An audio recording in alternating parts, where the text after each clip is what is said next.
Let's go. We are on 82a, Pei Beis, Amud Aleph, Gufa. Okay, so we discussed yesterday the following. Amar Rav Yeshua ben Levi, Kol Makom Amar Rav Yehuda, Emasai Ubameh b'Mishnah Seinu. Rav Yeshua ben Levi made a sweeping statement. He said that whenever Rav Yehuda says the words when or regarding what, okay, so in the middle of a Mishnah. So normally what that means is as follows. You'll have an opinion of the Chacham, you'll have an opinion, an anonymous opinion or opinion before him, and then you'll have Rav Yehuda saying, when is that so? Okay, so whenever you see that type of structure, Eino el lefarish divrei chachamim, it's coming to explain what the chachamim said. Rav Yochanan amar emasai lefarish. When he says the words when, he's coming to explain. Ubameh lachlok. When he says regarding what, then he's actually disputing. So you have to follow carefully the actual language that he uses. They're very similar terms. Rav Yochanan says when he says when is this so, then we know that he is explaining the previous opinion. When he says regarding what, then he is actually disputing the previous opinion. Okay, ask the Gemara.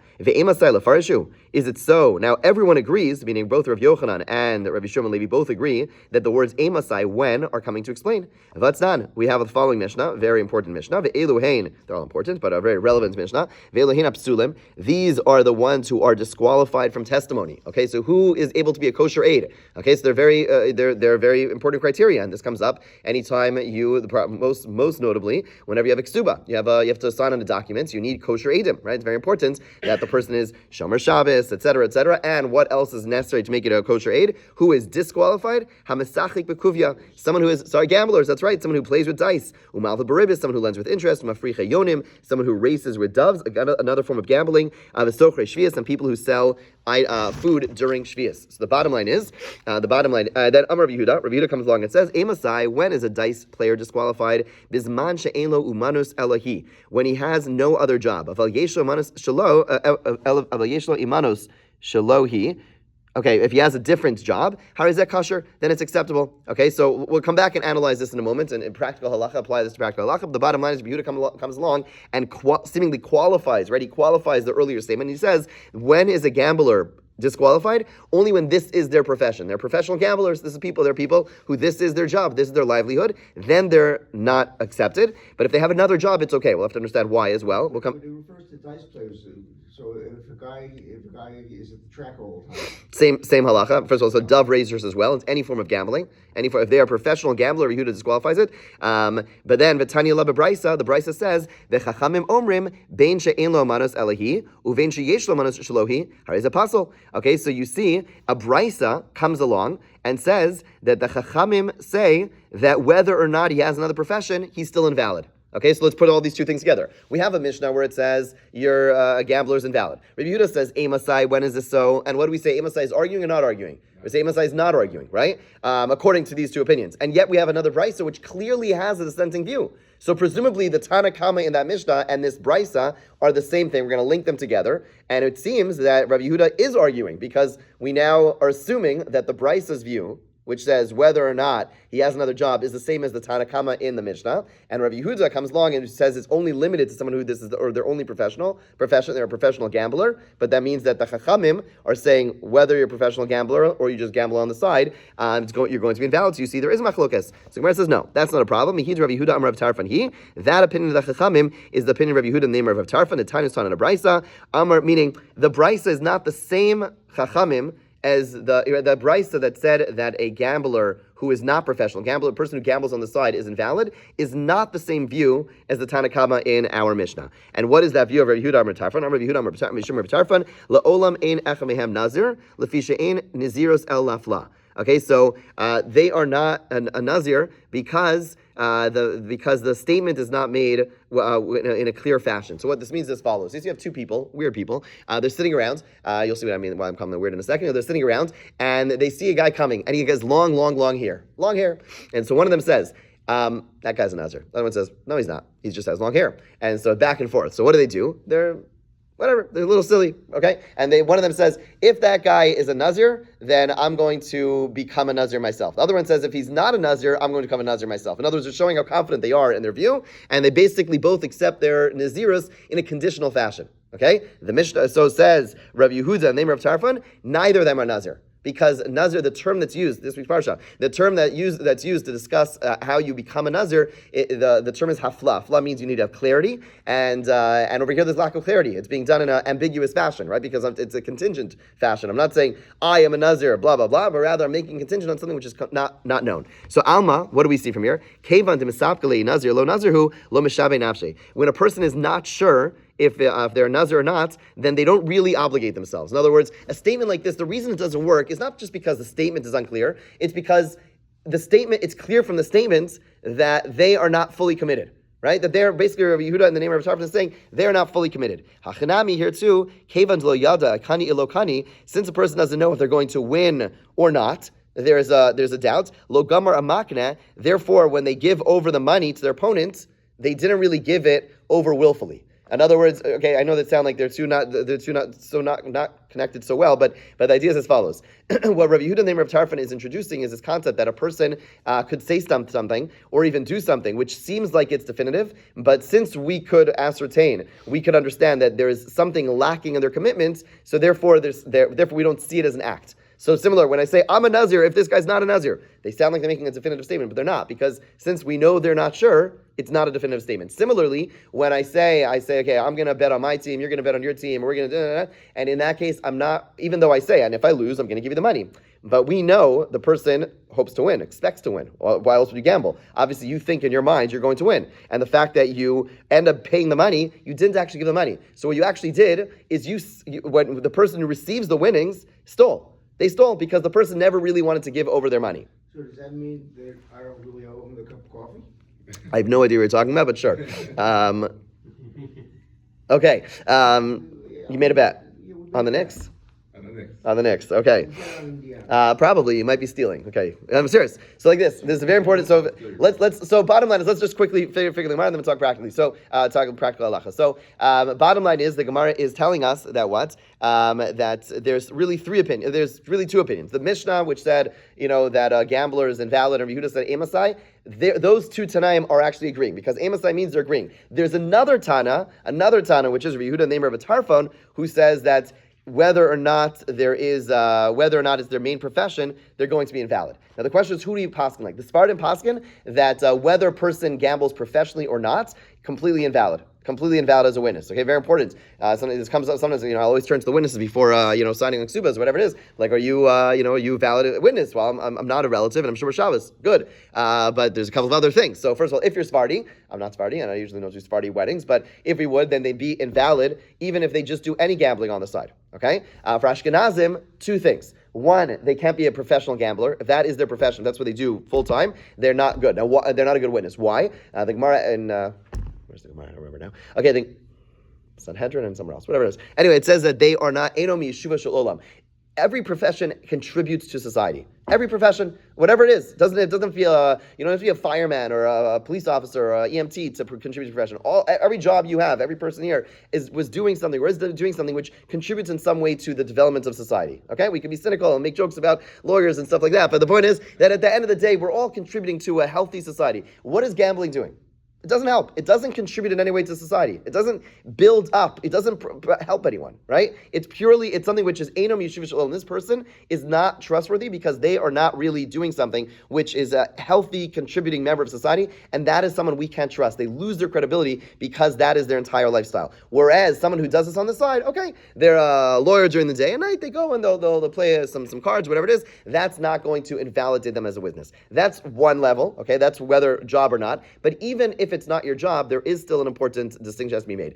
If a person goes and gambles in a non-Jewish setting, you cannot, let's be very clear, it is usher gomer, it is forbidden to steal from a non-Jew, but the parameters, without getting into the whole legalities right now, but that form of But if you were to gamble in a casino, or gamble in like one of these fantasy whatever whatever sport teams, and do it through like in a non-Jewish or like a general world fashion, then that would technically be okay. that would technically be okay. Again, on the side, still, if it's your profession, no good. But if you go to the casino and you play the slots or whatever it is, or you play cards, whatever it is, that's okay. But oftentimes, sometimes you have like a fantasy league. There was once like some of the guys over here made their own like fantasy league, and I had to guide them. If you all don't want to be, if you ever want to sign an Ksuba, if you ever want to be a valid aid, then the only way to do it, this issue that Yehuda and the name of Tarpons bring up is a very important issue, because when I lose, the only way you gamble is you think you're going to win, right? Or you're just crazy, but you think you're going to win, right? So therefore, when I give the money,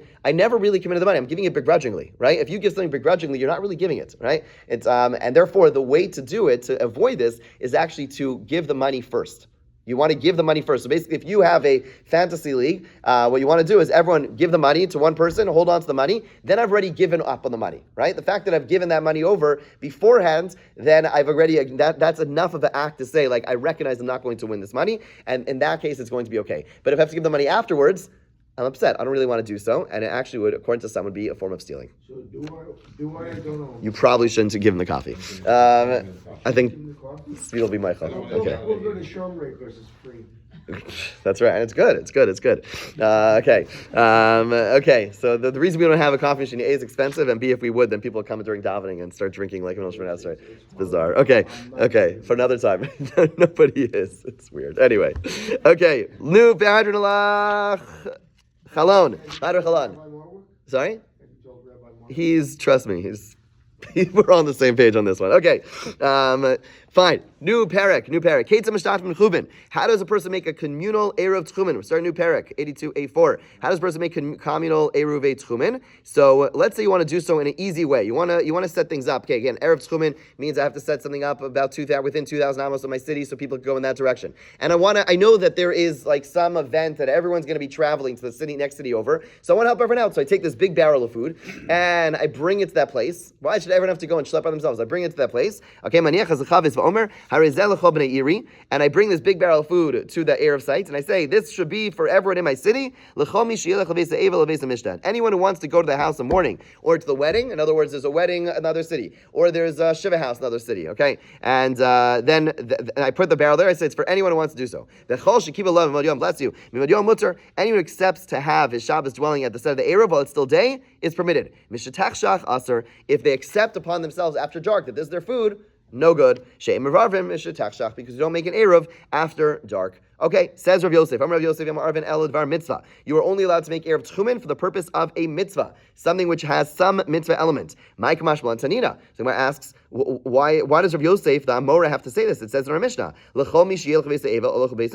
anyone who goes to a house of mourning or to a wedding. So the Gemara says, maybe had Rav Yosef not said anything, I would have thought the Mishnah sometimes just gives cases, even if it's not meant to be the definitive case. It just says a person's going to a wedding, a person's going to a banquet. It doesn't mean, a person's going to a Shiva house. It doesn't mean literally this is the only case. It's just giving like a story. So you would have thought, would have read the Mishnah, would have said, okay, they're going to like some place. But let's say they also just want to go to hang out with their friends. Maybe you would say it's the same thing. Kamash Malan, right? So Rav Yosef comes along and says, no, read the Mishnah critically. Read the Mishnah literally to say that it's only because you're going to a wedding, only because you're going to a Shiva house. But if you're just going to have fun, that would not be okay. So that's why Rav Yosef, we do need Rav Yosef, because you would have thought to read the Mishnah. We pass on a very broad application of what it means for Dvar Mitzvah. Okay, so if it's a Shabbos meal, it's also going to be a mitzvah. Okay. Anyone accepts upon himself. But just going for a walk wouldn't. Going for a walk would not be okay. Yeah. I didn't know that. I mean, how often are we? Erev Tchumen is not that common nowadays, at least most big cities. But yeah, okay. Anyone accepts upon themselves while it's still day, it is permitted. So Shmas Bina in Brera. You see from here that there is no retroactivity. Right? We spoke about Brera before. How does Brera work? Brera works that like there is something here, at this juncture in time, and it is unclear at this juncture of time. In other words, let's say I have, the classic case, I have a barrel, and the barrel is mixed with. I didn't tithe. I didn't take the meisers and the trumos from it. So I start eating other stuff from it, and later at the end, I retroactively, the stuff that's left over is going to go for truma, and meaning normally I have to take things beforehand. But Brera would allow me to go and start taking the non-tithed items, and retroactively the stuff at the bottom would be the trumos and the maestros. That's retroactivity. Okay, so we see from here, says the Gemara, that retroactivity does not work. Diyesh brera, because if there is, and this is a big machlokas throughout all of Shas, does brera work? Does not work. So diyesh brera, if there would be brera, tigla muslim afredim yom havanichale, because the Mishnah said that the person is, if he accepts before Shabbos that it's his Eruv, then it's going to work. If he doesn't accept that it's his Eruv then it's not going to work. But why wouldn't Brera work? In other words, the person knew about the Eruv before Shabbos. They didn't weigh in. In other words, they have to have the knowledge. That's certainly the case. They knew about the Eruv. They weren't sure. And then on Shabbos, they said, I want to go to that wedding. So retroactively, their knowledge back then should be enough to trigger the Eruv. So Amar Rashi, no. Hodiyuv lo hodiyuk tani. It's not referring to a case of when it said that it was before Shabbos or not before Shabbos. It wasn't referring to when the person decided to use the Eruv. It was referring to when the person became knowledgeable of the Eruv. Brera's not going to work. Brera has to connect. There has to be some knowledge before Shabbos. Brera will say that knowledge was as if I already made the choice. But when the time I knew, I already had made the choice that I'm going to travel. If he shows up in this courtyard and decides not to use Eruv, then he messes it up for everybody. So no, Eruv Tchumen we're talking about. Oh, okay. Right? So basically Rav Ashi is saying the way to read the Mishnah is to say not that he decided, he said, Enachnami. Had he known about the Eruv on Friday and then decided on Shabbos, it would work retroactively. What the Mishnah was distinguishing between was whether he knew about it before Shabbos or didn't know about it before Shabbos. Therefore, the Mishnah is not definitive. Okay, now we get into a discussion about the relationship between children and their parents. Amar Ravasi, Katan ben Sheish Yotze be'eruv imo. Ravasi says that a child, even up to 6 years old, and certainly younger, does not need to set up their own Eruv. Their Eruv, their mother sets up an Eruv. They're included in their Eruv. They include in the mother's Eruv. In other words, normally each person has set up an Eruv. We have to set up an Eruv for each individual, even older children. But a 6-year-old, they are so connected to their mother that they are going to just have the mother, the Eruv of their mother.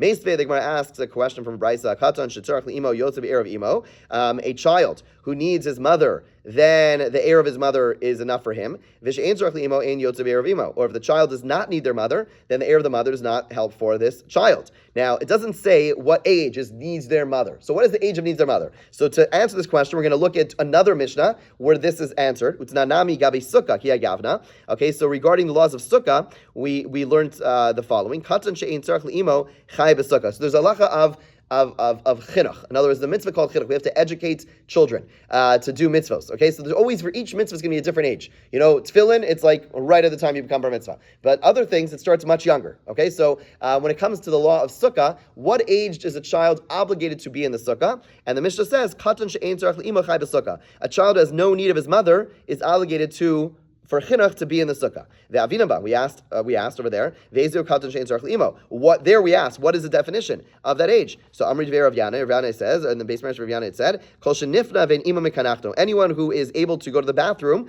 and their mother is not needed to clean them. That means they don't need their mother. Okay, so what's the difference between chinuch and the fact that he's not required to do any mitzvahs till his bar mitzvah?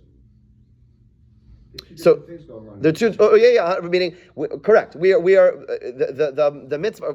Certainly, biblically, midaraisa, they don't have an obligation until they're 13 or 12, depends, right? But the mitzvah of chinuch will begin. But the mitzvah of chinuch begins when a child is able to do this mitzvah. So, in the context of sukkah, the context is going to be: can they be there as an individual, as a standalone person? Especially keep in mind, women are not obligated in sukkah, right? So it's going to be over here. It's very specific that they don't need their mother, because their mother back in the day, or even like in Israel, right? You have those rooftops, right? There's really like 2 inches where the man's able to sit, and the rest of the sukkah, and the women sit not under the sukkah, right? Because they have the roof, the porches that are, whatever it is. But oftentimes the women would sit in the other room, right? And so the only way that a person is really going to be able to fulfill the mitzvah is they could be there without their mother, because they really are dependent on the mother. Their mother's not there; it's not going to work. So we need to find what is the age that it's really going to work, that they can really start. So 2 opinions. One says they go to the bathroom and the mother is not needed. Anyone who wakes up and does not cry, mommy. Okay, ask the Gemara, Is that enough? Gidolim nami karo. Older children also wake up sometimes and cry, mommy. So ela ima, rather say kol shnei mishnas ve'enu kara ima. A child who wakes up and doesn't continuously cry, meaning an older child, a 10-year-old child might wake up and say mommy, and then they'll eventually turn over and go back to sleep. Okay, but there's a certain age where the child will not be consoled until they get their mother. Okay, so that's the age. Okay, and now the Gemara says, fine, very nice. Going to the bathroom, calling mommy. Vikama, how old is it? So the Gemara answers, 4 or 5 years old, which is not 6 years old, right? So again, we said we had Ravasi say that at 6 years old goes with the Eruv, right? And then we asked from Bryce. Bryce said, when does the mother include the child in the Eruv? As long as you need the mother. Okay, now how old is that? Now we're establishing that is 4 or 5, right? So now you have a contradiction. Ravasi says 6, and we have a Brysa. And we have a brisa which now we're seeing means 4 or 5. So says the Gemara 82b1, Beis, Amud Beis, Amar Yeshua B'Rei Rav Idi, Ki Kamar Ravasi. When Ravasi says halacha, Ki Gon she'erav alav aviv latzafon v'imel ladamar. In a case where the child's father went in one direction, set up an eruv, and had the child in mind. The mother went in the other direction and had the child in mind. There, between mommy and daddy, there we're going to say even the older child, even the 6-year-old, wants to go with mommy. Right? In other words, so we're until now we've been assuming you're like getting all excited over here. So okay. Okay. It's all recorded, people. Okay, so it's called. So the point is like this. The point is that in a situation where Rav Asi was how are we saying? Okay, so initially we assumed Rav Asi was talking about a case where the mom just went and made her own eruv, and the question was, is the child included or not? Right? Now we're saying no.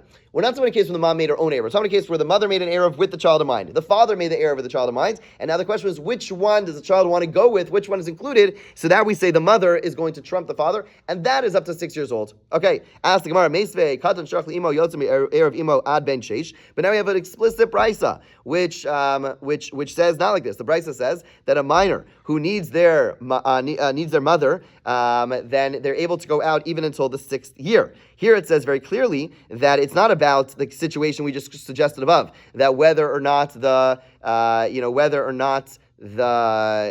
mother goes ahead and makes an eruv with the child, makes an eruv for the child, and the father makes the eruv with the child. That's the way we're trying to interpret Rav Asi, but now that's the way Rav Yeshua and the son of Rav Idi wanted to interpret Rav Asi. But we see explicitly there's another brisa which says no, a katan until 6. The mother makes the eruv and the child's included, even if the mother doesn't do so explicitly for the child. So when it says, you're right, Tiyufta Rav Yeshua bar Idi Tiyufta, this is a refutation of Rav Yeshua, the son of Rav Idi's approach. And now what we're stuck with, we're not going to yet approach, what we're going to deal with tomorrow, is two machlokas seemingly in the brisas. On the one hand, you have a brisa which says that it's up to 4 or 5. On the other hand, you have 6. And we'll have to figure out how we reconcile this, but we'll do so, God willing, tomorrow. Have a great day.